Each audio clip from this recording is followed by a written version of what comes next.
시청자 여러분 안녕하십니까. 지금부터 전욱현의 안보정론을 시작하겠습니다.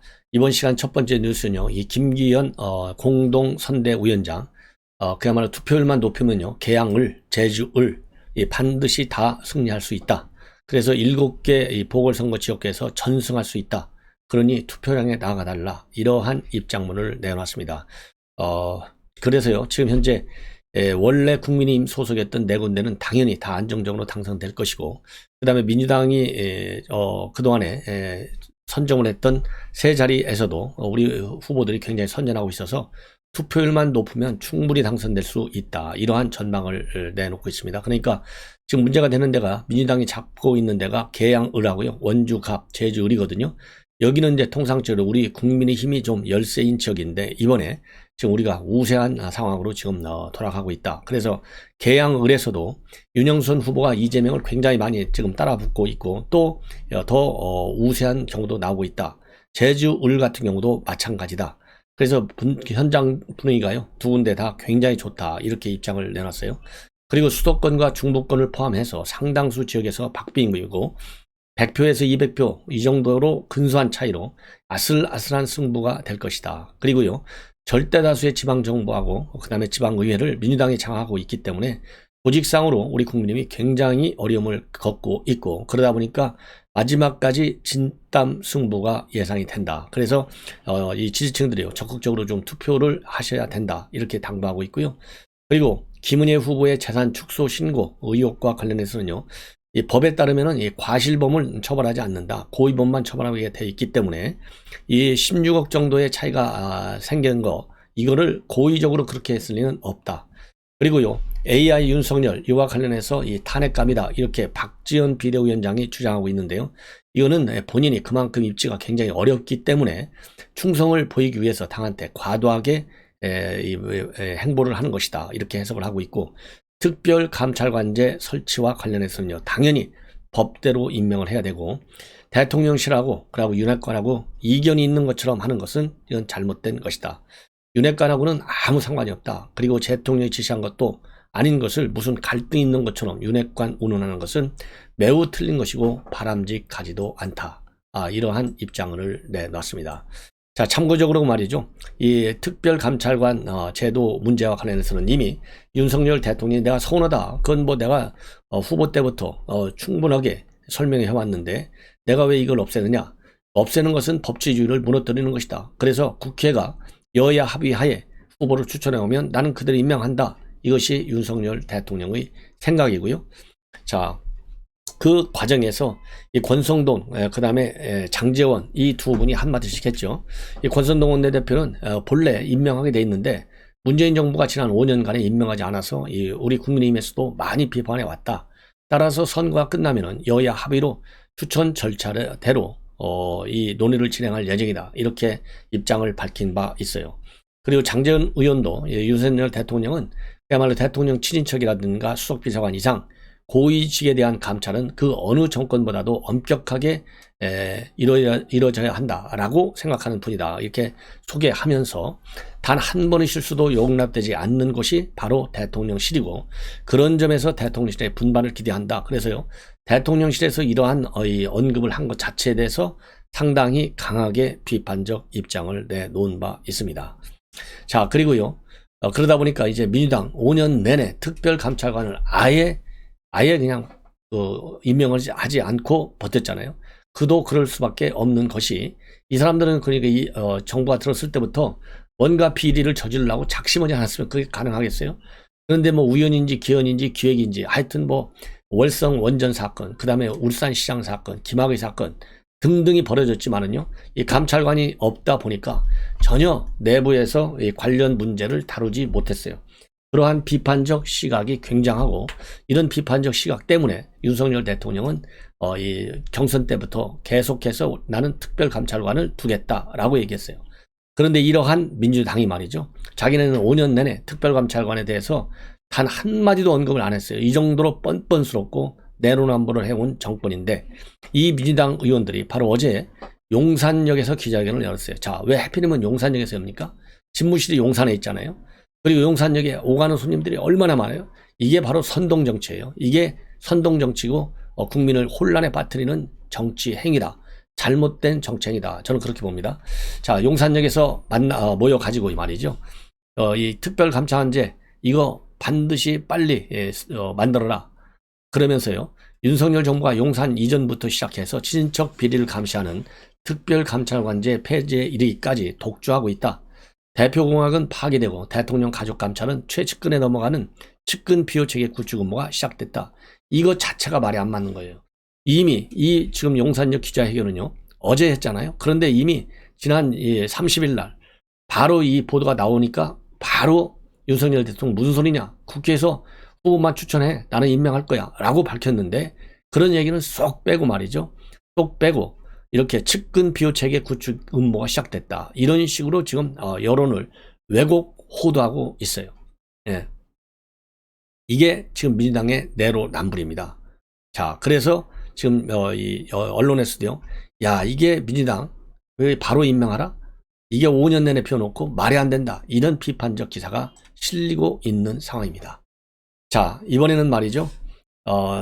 여러분들 아시다시피 진중권 교수가 아주 좋은 논평을 많이 하는데 요즘은 조금 좀 편향적 논평을 하고 있는 점이 눈에 띌 정도로 굉장히 커요. 조금은 좀 아쉬운 대목인데 뭐냐. 지금 현재 양산 사저 시위가 사회적으로 또 정치적으로 굉장히 큰 이슈가 되고 있고요. 어제는 드디어 문재인 대통령과 김정숙 여사 2명의 명의로 이 집회 시위자들 3명 플러스 1명. 그래서 3명은 명시를 했고요. 1명은 성명 불상. 이렇게 해서 고소를 했어요. 고소. 자, 이 사건과 관련해서 이러한 사태와 관련해서 진중권 교수가 최근에요. 연속해서 입장문을 내놓고 있는데 한마디로 이 욕설 시위에 대해서는 윤석열 대통령이 한마디 해라. 그렇지 않으면 5년 뒤에 또 당할 수도 있다. 이러한 전망을 하고 있어요. 야, 그래서 이게 지금 진중권 교수 얼마 전에 서민하고 한바탕 해갖고 서로 이제 상종을 안 하겠다 이렇게까지 얘기를 했는데요. 자, 그래서 지금 갑자기 윤석열 대통령을 비난하고 공격하는데 방향으로 지금 이 논평의 방향이요. 지금 많이 바뀌었어요. 선거 때하고 지금하고. 특히 정의당으로 복당한 이후에 논평의 결이 완전히 달라졌다는 점. 앞으로도 계속 우리가 지켜봐야 될 것 같아요. 자, 그래서 지금 윤석열 대통령도 이건 아니지 않나 라고 한마디 해줬으면 좋겠다. 이걸 허용한다면 똑같은 일을 5년 후에 윤 대통령이 당할 수 있다. 그러면서 이 시위하는 보수단체를 겨냥해서 쓰레기라고 욕을 하면서 말이죠. 지금 쓰레기들이 있다. 보통 쓰레기보다 더 나쁘게 쓰레기들은 조용한데 더 나쁜 게 쓰레기들은 조용한데 이 사람들은 시끄럽다. 더 나쁜 것은 뭐냐 하면 이런 쓰레기 같은 인간들한테 돈 보내주는 사람들이 있다. 슈퍼챗 후원하고 잘한다고 거들고 이들은 정도를 나누자면 1등급이다. 1등급. 2등급은 너도 옛날에 양념반을 했잖아. 쌤통이다 라고 하는 사람들인데 같은 종자들이다. 이런 사람들이 모여가지고 이런 짓을 한다. 그러면서요. 이건 보수가 아니다. 여기다 보수라는 이름을 붙이는 게 보수에 대한 모욕이라고 생각하고 스스로 보수라고 생각하는 분들은 이런 분들하고 먼저 확실하게 정리를 해 주셔야 될 것 같다. 이러한 입장문을 내놨습니다. 자, 그리고 또 오늘 말이죠. 본인 페북에다가 문 대통령 사저까지 찾아가서 육갑을 떠는 인간들도 쓰레기지만 그걸 잘하는 짓이라고 거드는 인간들이 더 저질이다. 그보다도 또 더 저질보다도 더 악질은 뭐냐.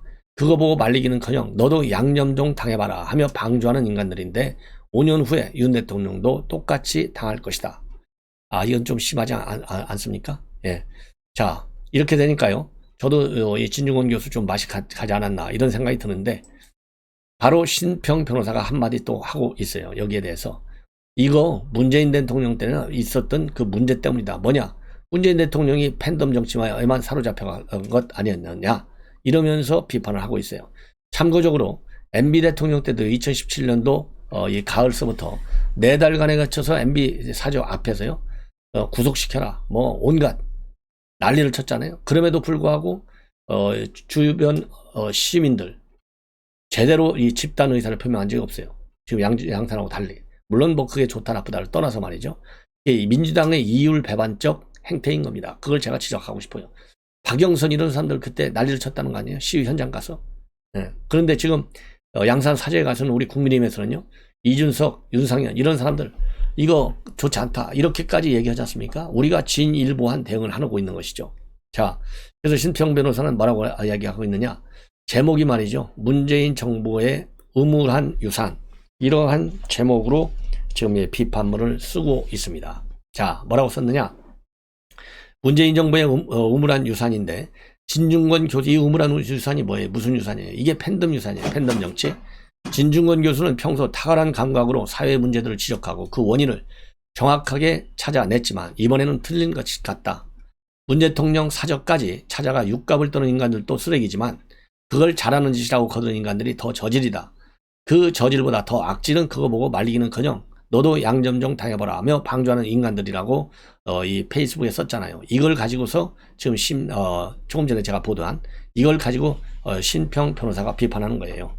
진 전 교수가 문 대통령 집 주위 시위가 윤석열 대통령 방조로 생긴 듯 주장하고 있는데 윤 대통령이 일부 인사들이 훌리건 소동에 무슨 책임 있나 뜬금없는 말이다. 윤 대통령이 문 대통령 사저의 경비원처럼 그 소동을 나서서 뜯어 말려야 하고 그렇지 않으면 소동의 방조자가 된다는 것인데 대통령은 그런 직책이 아니다.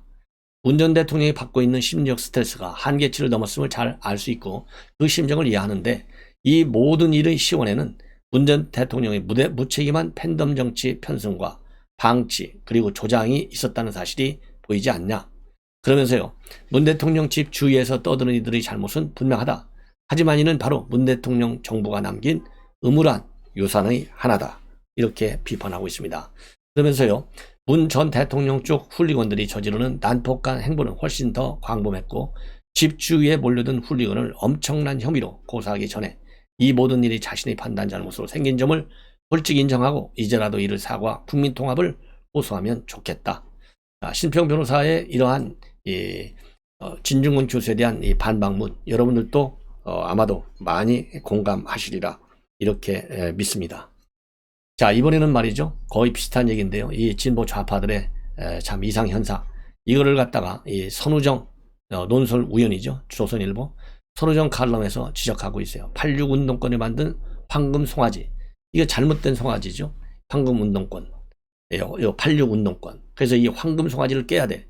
누가? 우리 국민 모두가 깨야 된다. 이게 주제입니다. 그래서 분노한 모세. 모세는 우상을 불태웠고 가루로 잘게 빻아 물에 섞어 민중하게 마셔서 없애도록 했다. 그래서 그들에게 이제는 용태를 86 운동원들한테 용태를 바랄 수 없기 때문에 국민이 이 86 운동권이 만들어 놓은 황금 송아지를 없애야 그래야 우상이 무너진다. 이러한 칼럼인데요. 이 칼럼 내용 굉장히 좋아서 제가 여러분들께 한번 쭉 소개해 드리겠습니다. 한 5분 정도는 걸릴 것 같아요. 그래서 꼭 한번 들어봐 주시죠. 자, 일주일 전 열린 노무현 전 대통령 13기 추도식의 주제는 나는 깨어있는 강물이었는데 사회자는 강물은 바다로 직진하진 않지만 결국 바다로 간다고 했다. 정세현 전 장관은 추도사에서 직설적으로 말했는데 대선 패배 후 기운이 나지 않는다. 뉴스도 보기 싫다는 분이 많다. 그럴수록 각성해서 민주당을 키우는 힘을 모아달라. 이 추도식에 윤석열 정부의 국무총리, 행안부 장관, 대통령실 비서실장이 참석을 했다. 국민의힘 지도부도 동참했다. 마이크도 잡지 못했다. 미지근한 박수 한두 번 받았을 뿐이다. 이승만 박정희 대통령 추도식 때 이런 고관들이 참석했다는 얘기를 들은 적이 없다. 노 전 대통령은 무엇이 그리 특별하냐? 노 전 대통령의 부인과 자녀는 기업인 박연차 씨에게 640만 달러와 억대의 시계를 받았다. 박 씨는 노 전 대통령도 재임 당시 알았다고 진술했다. 그래서 수사를 받은 것이다. 이 사실을 부인하는 것은 그를 둘러싼 86 운동권이 이 비극을 무고에 의한 권력 살인으로 윤색하고 국민 일부가 사실로 받아들이기 때문이다. 논두렁, 망신주기 등 지역적 주장으로 권력 비리라는 본질을 가린다. 그의 가족 문제가 이전 대통령보다 특히 무거웠던 건 아니다. 비판을 감수하고 법의 심판을 받으면 됐다. 그런데 노 전 대통령은 해서는 안 될 극단을 택했다. 보통 사람이라면 측은할 수 있다. 그런 대통령을 한 최고 공인이다. 건강한 사람이면 그런 인물을 필부를 동정하듯 대해서는 안 된다. 죽음의 이유, 그 방식까지 두고두고 비판해야 한다. 그래야 후세대에 악영향을 줄일 수 있다. 노 전 대통령은 슬퍼하지 말고 미안해하지 말고 원망하지 말라고 유언했다. 집 가까운 곳에 아주 작은 비석 하나만 남기라고 했다. 그런데 건축가 승효상 씨가 설계한 묘역은 1000평 가깝다. 비석도 작지 않다. 마을 전체가 민주 성지로 변했다. 슬퍼하고 미안해하고 원망하고 이들이 주로 몰린다. 추도식은 김정숙 여사가 어깨춤을 출 정도로 매년 성대하게 열린다. 노 전 대통령의 유언이 아니라 8.6 운동권이 생존을 위해 만든 재단이다. 김지아 시인이 죽음의 찬미를 중재하고 굿판을 걷어치우라고 쓴 때가 31년 전이다. 한국 좌파의 비인간성에 찬물을 끼얹고 그들이 당시 펼쳐놓은 죽음의 굿판을 난장판으로 만들었더라. 타인의 죽음을 이용해 연명하려는 좌파의 뺨을 펜으로 흘려 갈겼다. 결과적으로 많은 젊은이들을 살렸다. 민주투사 경력보다 이것이 김지아의 최대 업적이라고 나는 생각한다. 김지아 시인의 아내는 2011년 최보식 인터뷰에서 그 세력이 김 시인을 민족의 재단에 바치는 제물로 삼으려고 했다고 말했다. 시인을 감옥에서 죽게 만들어 혁명의 동력으로 삼으려고 했다는 얘기다. 김 시인은 비인간적 좌파를 경험하면서 변신하기 시작했다. 그 세력이 8.6 운동권의 뿌리다. 여수, 순천, 제주도에서 수많은 사람을 재단의 제물로 삼은 세력과도 다 있다. 타인을 사지로 내몰고 그들이 죽으면 그 위에 거대한 재단을 쌓는다. 가짜 신을 만들어 다시 타인을 제물로 삼고 다시 재단을 쌓는다. 자, 이제 그들은 살아있는 가짜 신까지 만들고 있다. 조국 전 장관이다. 검찰개혁의 재단에 바쳐진 순교자라고 했다. 실제로 순교자가 됐다면 8.6 운동권은 또 다른 전기를 맞았을 것이다. 하지만 그는 노 전 대통령처럼 빨려들지도 또 김 시인처럼 튀어나가지도 않았다. 자신의 이익을 극대화할 수 있는 균형점을 찾아 광신도를 몰고 다닌다. 조국을 주인공으로 한 영화도 나왔다. 노무현 반열에 올랐다는 뜻이다. 제목은 그대가 조국. 인맥을 동원해 자녀를 의사로 만들고도 법무장관이 된 그대는 한국땅에 없다. 그런데도 51,794명이 26억 원을 모아 제작비를 댔다. 이스라엘 민중은 모세가 하나님의 율법을 가들어간 사이 가짜 신을 만들어 숭배했다. 금부치를 바쳐 황금 송아지 우상을 만들었다. 율법보다 우상이 편한 것이다.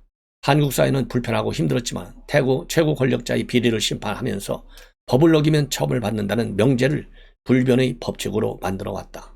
그런데 8.6 운동권의 황금 송아지는 640만 달러를 받아도 스펙 7개를 의조해 명문대에 들어가도 순교자로 성자로 추앙받는다. 죄가 아니라고 한다. 비리의 심판자를 오히려 악마로 몰아간다. 입법권을 남용해 법질서를 무너뜨린다. 해와 다른 퉁으로도 그들에게 지구는 항상 네모다. 이런 행태를 사입이라고 한다. 8.6 운동권은 젊은 야당 비대위원장의 용태론 주장만으로 물러날 세력이 아니다. 분노한 모세는 황금 송아지를 불에 태우고 가루로 빻아 물에 섞어 민중하게 마시도록 했다. 단숨에 파괴해야 우상은 사라진다. 오늘 국민이 모세다. 자, 우리 국민 여러분들 바로 이래서 들고 일어나야 되고요. 오늘 다시 우리가 정권 교체할 때의 심판론으로 지방정권, 민주당 정권을 심판해야만 됩니다. 이상으로 본 방송을 마치겠습니다. 대단히 고맙습니다.